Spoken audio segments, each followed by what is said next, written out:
on this. All right. So thank you so much, Francesca, for having us to accept this interview. I'm very honored to talk to you. I got many information from you for many years, and I think you come up today or yesterday with a version of the book on ebook. So maybe we could start with that story, and then we will go back on time. I'm very interested to understand your process, and I did a couple of articles about meaning of life, and I would like to see for you how did you work, and how did you make decision along the road. So sure. Where should we start, do you think? Start with the book. Okay, well, I'm very proud of this book, and it's based Good. On I'll say okay, right? Yeah. Okay. It's based on 11 years of journals from 1960 to 1971. And it's amazing, David, the parallels between then and now. All these issues about invasions, about ICE, police brutality, the need for nonviolence over war, social justice. There's so many parallels. And I should add one more thing.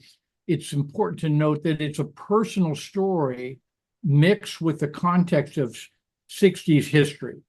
So it's a drama romance, really. My relationship with my girlfriend all the way through, and then also the history of the civil rights and the peace movements. And that's why I think people are relating so much to it, because they can identify it's not just sociological, it's a strong personal story too. So when did you do the book?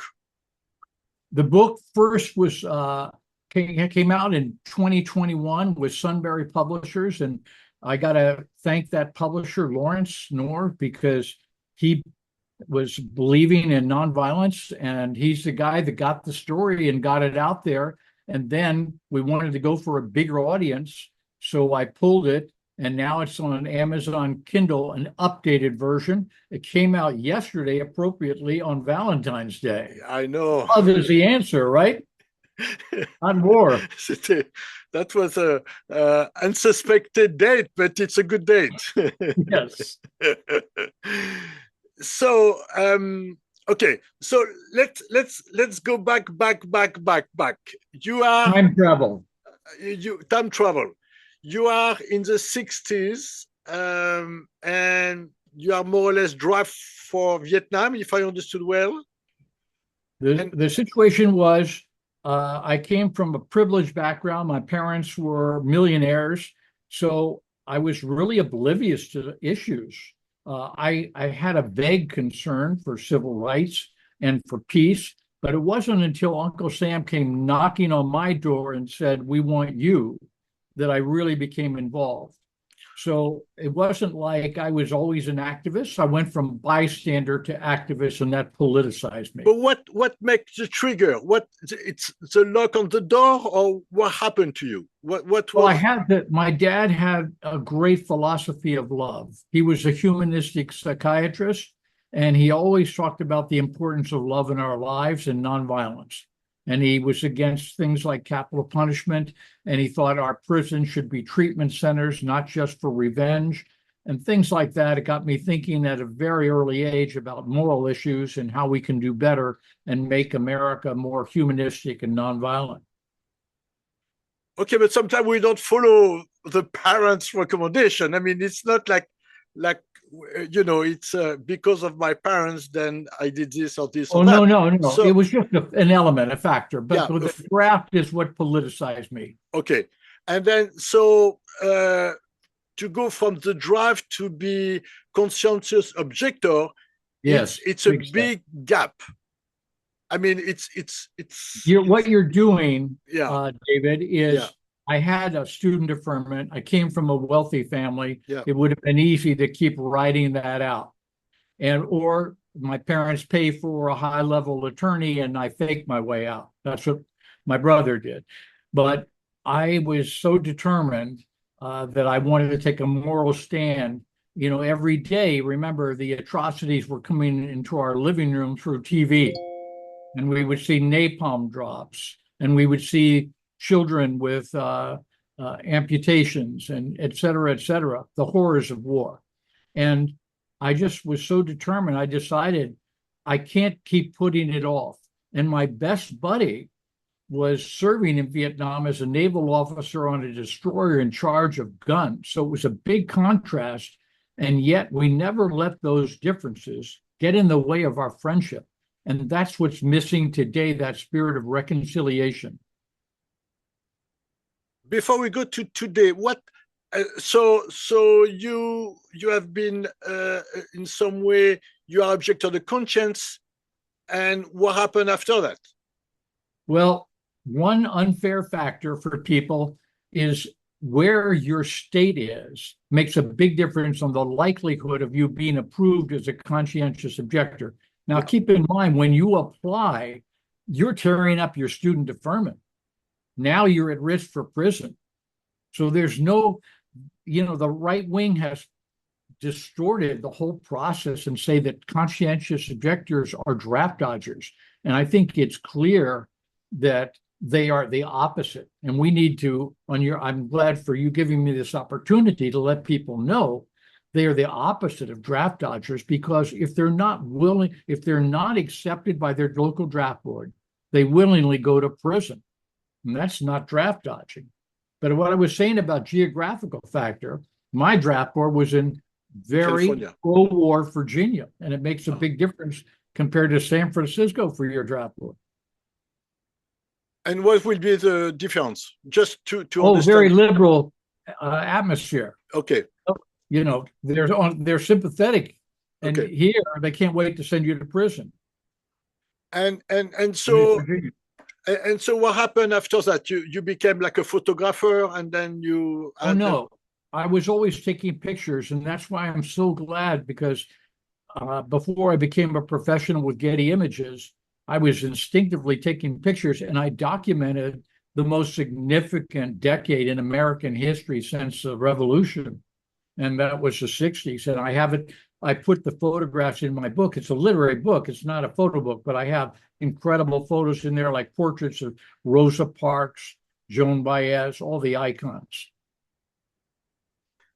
So no, keep explaining the 60s, because so the 60s were a huge break from the conformity of the 50s. It was like doo-wop music, and 60s brought in all the message songs, right, for civil rights, peace, Bob Dylan, Joan Baez, etc., Peter, Paul, and Mary. In fact, Peter Yarrow of Peter, Paul, and Mary wrote the introduction of my book. I'm very proud. And he used to call me his brother. No, go ahead. Tell the quote from the musicians. That's right. Yeah. And also activist from the beginning. He was at the Martin Luther King's I Have a Dream speech. They, performed there. The 60s, for people that don't understand them, it was a revolution across the board. It wasn't in just one area.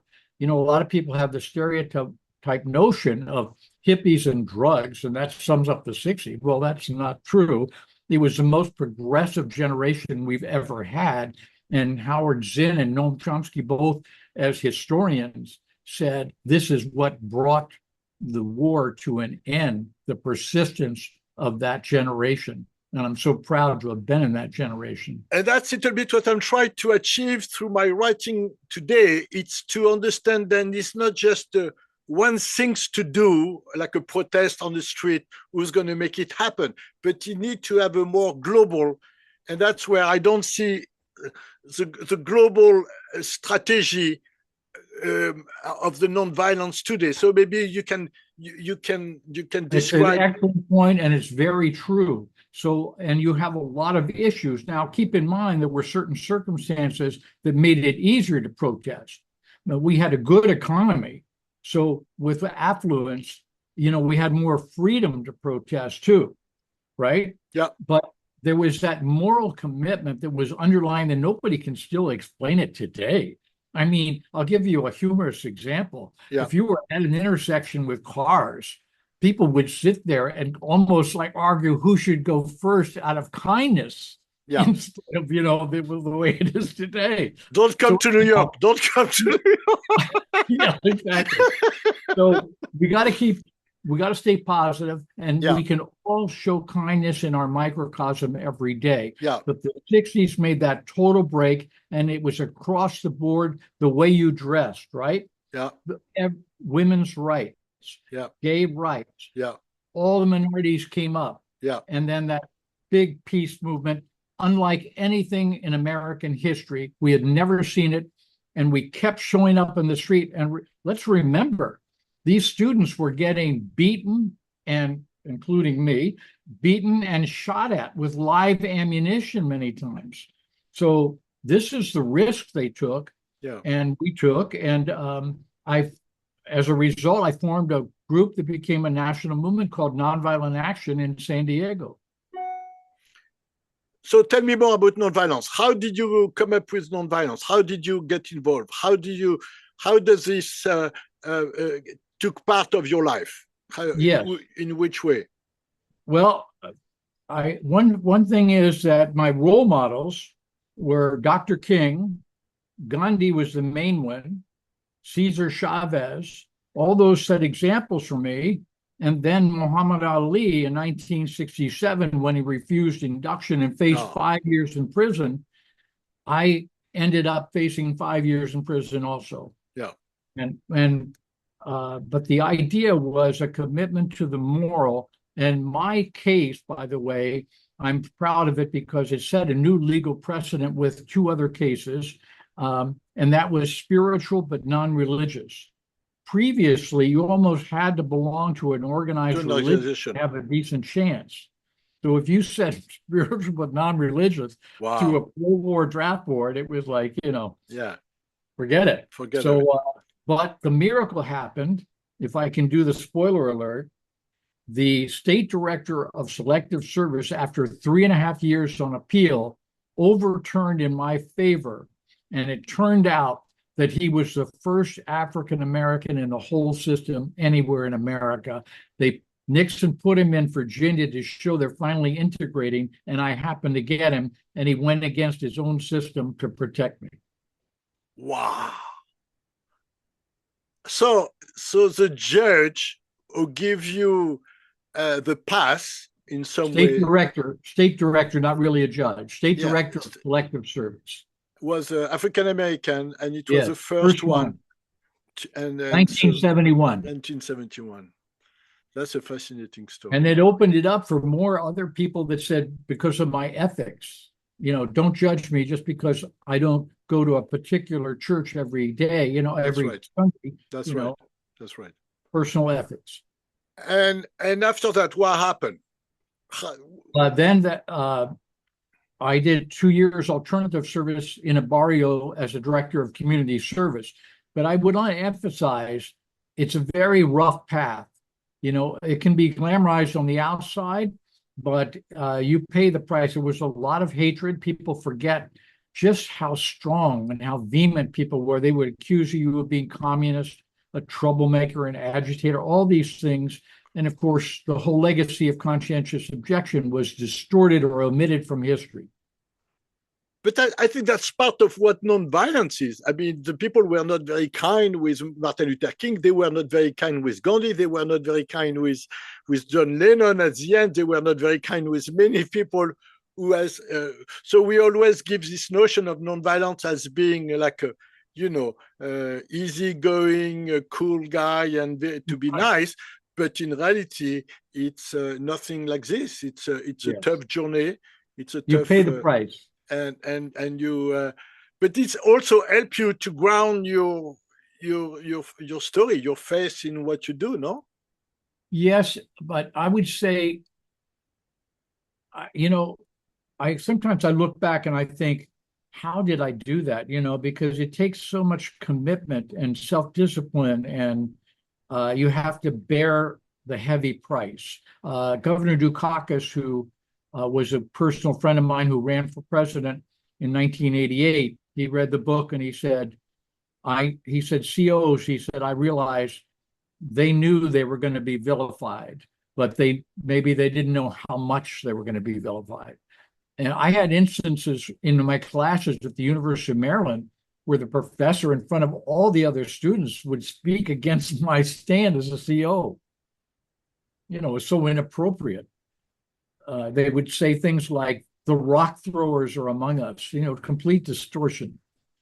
So, and I was kicked out of my grad school for being a CO and peace activist, and the ACLU forced them to reinstate me. So you had to reach out to the ACLU to protect your case. Yeah. And the strain on my personal relationship with my fiance was enormous. We almost broke up over it. We had a trial separation. It was a tremendous pressure. At that time, you know, Hoover, the FBI, was, of all things, putting a priority on attacking, you know, the civil rights and the peace movements. Come on, you know, let's go after organized crime, if anything, but, you know, come on. So the FBI even called at my house to tell me they were watching everything I do, because I was forming this peace group that became a national movement. I was helping draftees get legal counsel, especially the minorities. They had no idea their rights. And so we provided them with draft attorneys who volunteered to help them without any kind of fee. And that was in the 60s, 70s. 60s, and I formed my peace group in 1970. And Cesar Chavez, I was working with Cesar Chavez at the time, and he encouraged me, go do it, when I told him my idea. And then I formed it, and Joan Baez, the folk singer, came in and supported it with benefit concerts. Wow. And went from 3 people to almost 300 people, called Nonviolent Action. Yeah. And how long does this organization develop? We went we have helped the farm workers, then we have draftees, and we've saved many lives because of the draftees. They would get draft counseling and find out that their rights, they didn't have to go to Vietnam if they didn't want to. And then we have the USS Constellation project, an aircraft carrier, and we had a citywide vote, and we asked people to vote on, should that carrier, do you think, go back to continue the bombing, or should we stop the bombing? And the vast majority end up voting to stop it. And here's the amazing thing, David. Even the crew of the aircraft carrier voted against going back to Vietnam. Wow. When was this election? This was 1971. Wow. And San Diego, keep in mind, is 40% Navy related. Yeah. So it was, you know, it was by 1970, the military was turning against the war. So, because I see a lot of parallels with what's happening today. I mean, oh yes, every day I can. It's even worse. It's getting even closer to that story every day. So, but why do you think the system go after the objector and the non-violent people so hardly? What is it in that essence who make it almost impossible for the system to put up and stand?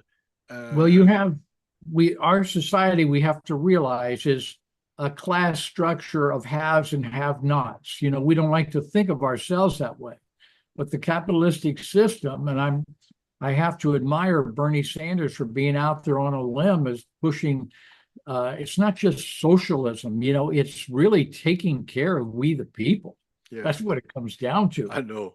You know, and so when you have oligarchs in power, and who would have believed that they would stoop so low as to go after Social Security and medical care and cut $1 trillion from that for themselves? Who would have even imagined that? Yeah. And $1 trillion for the military, and that leaves many thousands of people across America without adequate health care or paycheck. Bernie estimated that about 60% of us now are paycheck to paycheck, just struggling to make ends meet. Yeah. You know, we had here in New York, we had snow for the last 4 weeks. We are at 10 degrees for the last 3 weeks. I mean, the energy bill of some of the house going to be unbelievable. I don't know how the people are going to be able to. I mean, I had a friend who got a bill for $1,200 of electricity. I have something to say to that, because there is an air of hopelessness too. And if you can imagine today's generation, also seniors in today's generation, what kind of a future are we leaving them? Yeah. So to people that are following you, David, and your great service to humanity, I say to them, don't give up. Never give up. We've got to stay positive.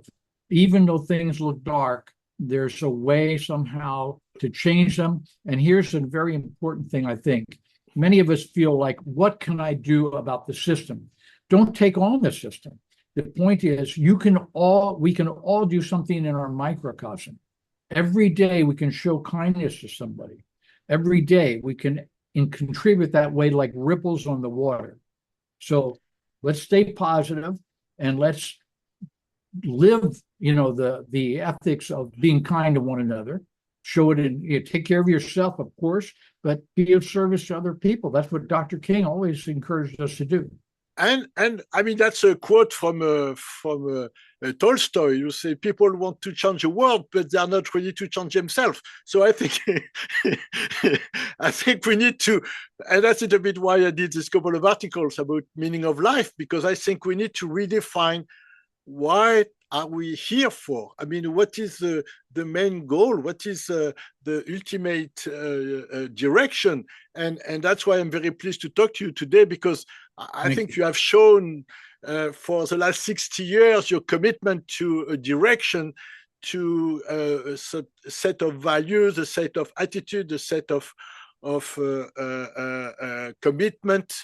And you stick to it. So what is it to make you stick to that story? What is how do you see I think on a personal level, I'll share with you, I had a very rough upbringing as a child, basically abandoned. And I think that made me stronger than I would have been otherwise. That's part of it. And then my dad had the philosophy, which he didn't apply at home, but he gave me that philosophy. And my mother had an interesting set of values about, if you want something, do it, make it happen.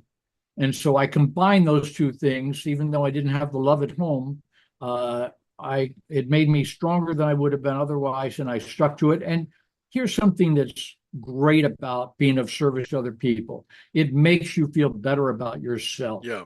I certainly had issues with self-worth. Yeah. I was beaten by my mom, and instead of making a victim out of myself, I said, I'm going to flip that. Yeah. And they call it inspirational dissatisfaction. Yeah. And you make it a positive, you're stronger than you would have been otherwise. Yeah. So I think that's a big part of it. It's a complication of the psychology today, where you go with the drama and then you end up with putting too much energy on yourself, and you cannot orient it to other people and to the future, and you get very complicated. So we don't want to be stuck or make a victim of ourselves. Exactly. Move on. Yeah, move on. Yeah. Okay. All right. So we're gonna close it. Any other recommendation? How do you see the peace movement or the nonviolent movement today? It's so Gandhi had a great quote I'll leave you with, David. Okay. He said, I will not wait for the whole society to come around to my point of view, but I'll straight away make a beginning with myself. And I think that's where it all begins with all of us. And then we're in a good position to be of service to others. So let's stay positive and remember, you're not alone out there. Right. There's a whole community that cares about making America more nonviolent and humanistic. Yeah. And you are my brother, David, and for everybody watching, one family of brothers and sisters. Let's not forget that. Yeah. No, thank you so much for your patience, so we can get this interview on the road, and for everything you have done. Good luck with the books, and Presenza is at your disposal anytime you want to come in, you want to publish articles, you want to send out a pen, please do so. There it is again. Exactly. Amazon Kindle now. Amazon Kindle. Thank you so much. And by the way, you have a great spirit. Thank you so much. We talk soon. Okay. Thank you. Ciao. Thank you. Yeah.